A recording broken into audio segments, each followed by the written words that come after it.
안재환 씨가 연탄불을 피워서 차에서 죽었죠. 1800배가 늘었대요. 그 방법으로 죽은 사람이.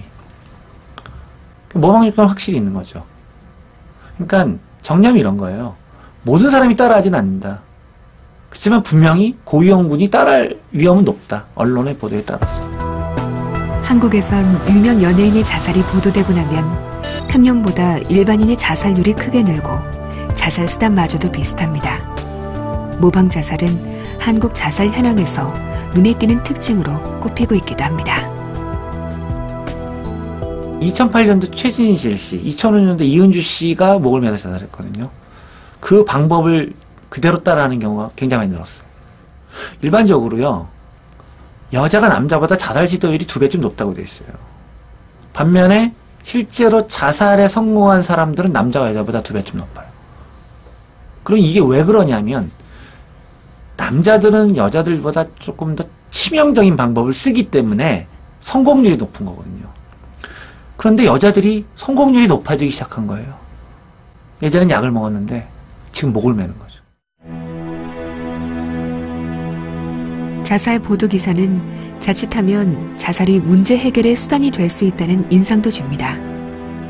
학교 폭력 피해로 자살한 한 학생이 유서에 가해 학생의 이름을 언급하고 이 유서가 크게 보도되자 가해 학생에 대한 처벌 여론이 일어납니다. 그러자 얼마 후 또 다른 학생의 유서에서도 역시나 가해 학생의 이름이 언급됩니다. 왕따 당한 학생이 대구에서 중학생이 했을 때 그 친구의 첫 번째 유서, 처음 자살한 학생의 유서는 내 장례식장에 가해자를 못 오게 해달라는 거였어요. 그러니까 걔네들이 가까이 오는 것도 싫고 생각하기도 싫고 근접하기도 싫은데 그 다음에 자살한 학생에서는 처벌해 주세요로 바뀌었어요. 그게 왜 그러냐? 바로 그 뒤에 우리 사회가 자살을 이용해서 그거를 부각시켜서 사회 이슈화시켜서 문제를 해결하는 듯한 인상을 준 거예요. 그러니까 어떻게 보면 어려운 입장에 있는 사람한테 자기의 어려운 문제를 해결해 주면서 동시에 그 억울함을 호소해서 복수까지 해주는 시스템을 만들었다는 거죠. 이거는 사회학습의 아주 전형적인 효과라고 볼 수 있습니다. 경찰은 송 아나운서가 오늘 오후 2시쯤 서울 서초동 19층 자살 사건은 우리 사회의 숨은 문제들을 드러내기도 합니다. 그러므로 사실을 있는 그대로 보도해야 한다는 것이 대다수 보도 기자들의 입장입니다. 경찰은 부검을 거쳐 연탄가스 중독으로 인한 자살로 결론지었습니다. 그런데 스택 교수는 좀 다른 얘기를 합니다. 세상의 그 어떤 기자도 사실을 있는 그대로 보도하는 객관적인 기자가 되기란 어렵다고 말합니다. 기사에는 이미 기자의 선택과 주관이 담긴다는 것입니다. It's there. It was filmed live. It happened. And so it's subjective in that sense. But then in terms of do you want to, focus on certain events, maybe different angles and these sorts of things, that's subjective. So that there really isn't, it's hard to be an objective reporter because you can't report on everything. And so you have to pick out certain sorts of things. And so then it becomes subjective. 기자는 세상의 코끼리를 알리고 싶어 합니다. 그러나 시간과 지면 등 여러 조건이 제한되기 때문에 전체를 담지 못합니다. 결국 어느 한 부분을 선택해서 기사를 쓰죠. 그 기사에서 독자들은 코끼리를 볼 수 없습니다. 그저 자신이 본 대로 해석할 뿐입니다. 자살 기사도 그럴 수 있습니다. 기사를 쓸 때 기자의 선택에 영향을 끼치는 것이 또 있습니다. 바로 국민의식입니다. 우리나라 국민들은 자살 보도 기사에 대해 이중적인 태도를 갖고 있는 것으로 나타났습니다. 어떻게 죽었지? 궁금해. 알고 싶어 라는 마음과 그것까지 알면 안 좋을 거야. 몰라도 돼 라는 상반된 마음. 국민의 두 마음이 기자들을 유혹합니다. Two TV stations or newspapers in Hong Kong, they were covering suicide, and then a third one started. And the third one really sensationalized the coverage of suicide. So the other two, in order to keep up and not lose readers or, not to lose their audience, they started to sensationalize suicide a little more themselves. And so in that kind of kind of setting where you have to compete with other media channels, and the public seems to like, emotionalized, sensationalized stories. Well, then, like, what do you do?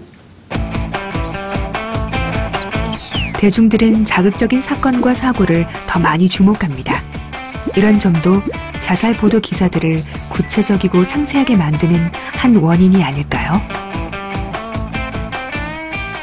언론, 기자, 보도 모든 것들은 소비자가 봐줘야지 먹고 사는 시스템이죠. 그렇다면 소비자들이 외면하는 건 절대 만들지 않습니다. 그리고 만드는 건 대부분 소비자가 원하는 거죠. 방송이 얼마나 무서운데요. 시청률 안 나오면 그냥 잘리는 게 방송인데. 그렇게 치면은 사실 칼자루로 지고 있는 거는 국민들입니다. 언론을 보고 있는 시청자들인데, 그 시청자들은 매우 관념적으로 나는 이래야 된다는, 이럴 수 있다는 당위적인 것과 자기가 보여주는 현실과는 굉장히 차이가 있을 수 있습니다.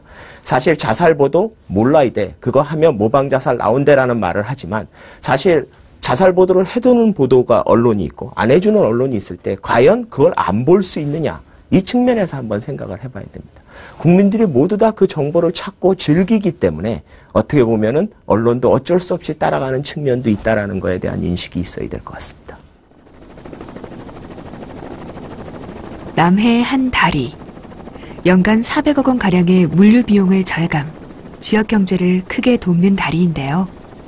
그런데 이 다리에서 가슴 아픈 일이 있었습니다. 40대 초반의 남편. 오랫동안 아내의 암투병을 지키면서 힘든 삶을 살았습니다.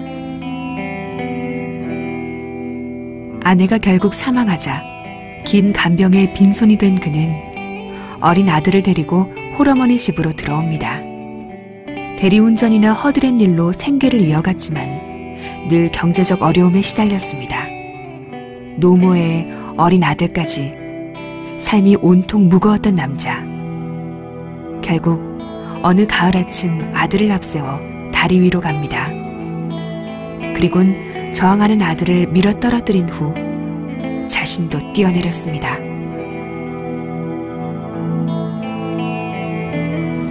이렇게 어린 자녀를 죽이고 부모가 자살할 경우 언론에선 동반 자살이란 표현을 쓰고 있습니다.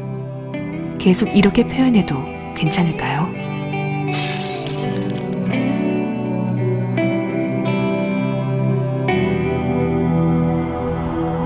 방송국으로 대학생들을 초대해서 동반 자살 표현에 대한 그들의 생각을 들어봤습니다.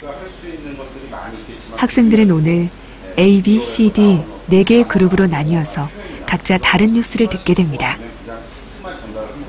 실험에서 다뤄본 내용은 미화법의 사용 유무입니다. 예를 들어서 성인이 미성년인 자녀를 죽이고 그리고 본인도 자살했다라는 사건이 발생했을 때 저희들 언론에서 보통 동반 자살이라는 표현을 쓰게 되는데 그것이 잘못되었다라는 것이 저희 전제입니다. 그래서 팩트만 전달한다면 정확히 말하면 살해 후 자살이죠.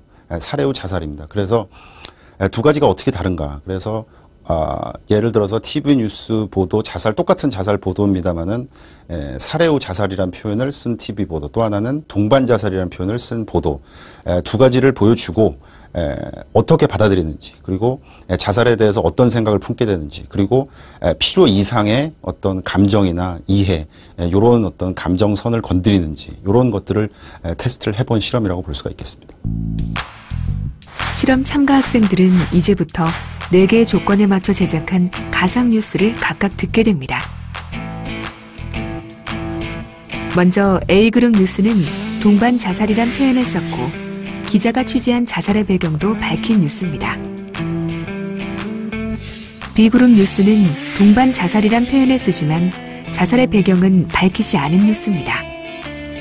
C그룹의 뉴스는 동반 자살 대신 살해 후 자살이란 표현을 쓰고 기자가 자세한 자살 배경을 설명합니다. D그룹은 살해 후 자살이란 표현을 쓰고 자살 배경은 전혀 밝히지 않은 뉴스를 듣게 됩니다. 먼저 A그룹 뉴스를 들어볼까요? 경기 불황에 고심하던 40대 가장이 극약을 먹고 어린 2딸과 함께 동반 자살했습니다.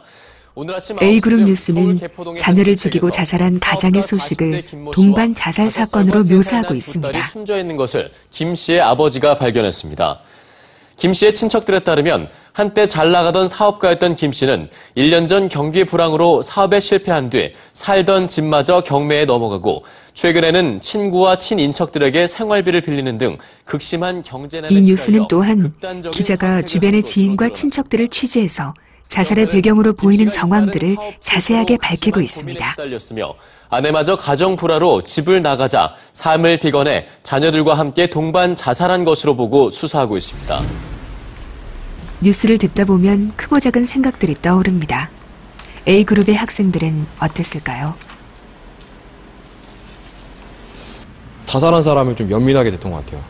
아, 근데 저 사람이 뭐 이러이러한 상황도 있었고, 아, 그래서 자살했구나. 되게 불쌍하다라는 생각을 하게 됐던 것 같아요. 그런 메시지가 가장 와닿았어요. 평소 같으면 그 어린 아이들을 같이 죽였으니까 욕을 했을 것 같은데 이 보도를 보고 나니까 안타까운 마음이 들었어요. 잘 나가는 사업가였다가 약간 사업이 망해가지고 그렇게 된 거잖아요. 그런 부분에서 저희 부모님도 생각나고 하면서 되게 안쓰럽고 그렇게 약간 동감하고 그런 부분이 있었어요. 자살이 어느 정도 이해가 갔다는 A그룹과 정반대의 결과가 나온 그룹이 있었습니다. 바로 D그룹입니다. D그룹의 뉴스를 한번 들어볼까요?